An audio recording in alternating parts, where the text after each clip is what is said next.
Hello, in this video I'm gonna show you how to find downloads on your Samsung S25.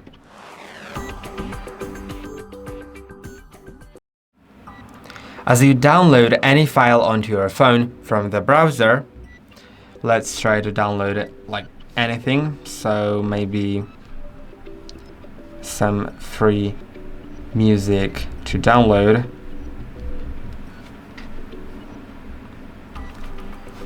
Just whatever that we can download. Whatever will be a file, right? Let's download that. And now it has been downloaded.